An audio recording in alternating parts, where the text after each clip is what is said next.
नमस्कार दोस्तों। आज महर्षि वाल्मीकि जयंती के अवसर पर मैं राघव आज आपको महर्षि वाल्मीकि की कहानी बताने जा रहा हूँ कि कैसे वो एक डाकू से महर्षि बन गए।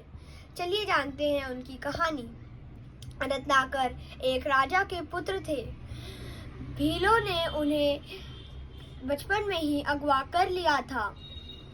वो लोग लोगों को मारकर और लूटकर अपना जीवन व्यतीत करते थे। रत्नाकर उनके साथ रह रहकर ये सब काम करना उसने शुरू कर दिया।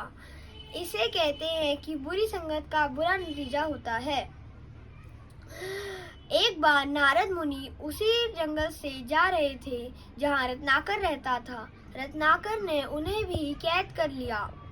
नारद मुनि ने उससे बोला, क्या तू जो पाप कर रहा है उसके भागीदार तेरे घर वाले भी बनेंगे? एक बार उनसे पूछ। रत्नाकर ने अपने घर वालों से पूछा। सब ने उस पाप में भागीदार बनने से मना कर दिया। फिर उसे नारद मुनि की बात समझ आई। उसने नारद मुनि के चरण स्पर्श किए और उनसे पूछा कि मुझे मुक्ति का मार्ग दिखाओ। नारद मुनि ने उससे बोला कि तू राम नाम में लीन हो जा।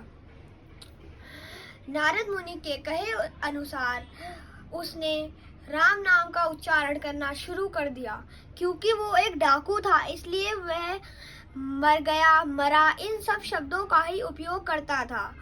इस वजह से उससे राम की जगह मरा मरा ही निकल रहा था। उसने बहुत प्रयत्न किए कि उससे राम निकले, पर उससे बार बार मरा ही निकल रहा था। इससे हम अपने जीवन में ये सीख ले सकते हैं कि एक आदत पड़ने पर फिर उसे छोड़ना बहुत मुश्किल होता है, चाहे वो अच्छी आदत हो चाहे बुरी। जैसे कोई इंसान 5 बजे उठता है, आप उससे बोलो कि कल तू 5 बजे उठ, वो उठ जाएगा। पर अगर आप एक ऐसे इंसान से उठने के लिए बोलोगे जो बहुत आलसी होगा और 8-9 बजे तक उठता होगा, आप उससे बोलो कि तू 5 बजे तक उठ जा, उसके लिए उठना बहुत मुश्किल होगा क्योंकि उसकी आदत यही है कि वो देर तक उठता है। उम्मीद है आपको इससे भी सीख मिली होगी। चलिए टॉपिक पर वापस चलते हैं। भगवान जी ने उस पर कृपा बरसाई और उसके राम ना उच्चारण करने के बावजूद उस पे कृपा बरसाई और वो ऋषि वाल्मीकि बन गए और उन्होंने रामायण का आविष्कार कर डाला। इससे हमें एक और सीख मिल सकती है कि भगवान हमारे शब्दों में नहीं दिल में बसते हैं। अगर आप ये सोचते हो कि कोई खास भाषा या खास शब्दों का उच्चारण सीखने से आपको भगवान मिल जाएंगे तो आपकी सोच बिल्कुल गलत है। भगवान आपके दिल में होने चाहिए, ना कि शब्दों में। अगर भगवान आपके दिल में है तो आपको भगवान मिलेंगे ही मिलेंगे। पर अगर आप भगवान की बस पूजा करते रहो और आपके दिल में भगवान नहीं कोई और हो तो फिर आपको भगवान मिलना बहुत मुश्किल है। चलिए टॉपिक पर वापस आते हैं। बहुत लोग इस चीज में कंफ्यूज हो जाते हैं कि महर्षि वाल्मीकि कौन थे और तुलसीदास जी कौन थे। महर्षि वाल्मीकि वो थे जिन्होंने रामायण लिखी थी और उन्होंने रामायण तब लिखी थी जब रामायण सच्ची में घटित हुई थी और जब राम जी इस धरती पे ही थे।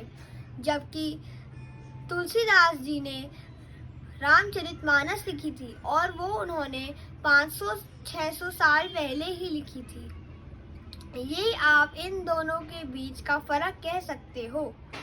तो आज की कहानी में हमने जाना कि महर्षि वाल्मीकि कौन थे, वो कैसे रत्नाकर से महर्षि वाल्मीकि बन गए, और क्या आपको ये पता है कि महर्षि वाल्मीकि के आश्रम में सीता माता भी निवास करती थी। उन्होंने अपने दोनों बेटों लव और कुश को जन्म भी वहीं पे दिया था। लव और कुश के गुरु वाल्मीकि ही थे। उम्मीद है आपको आज की वीडियो में बहुत कुछ सीखने को मिला होगा। नमस्कार।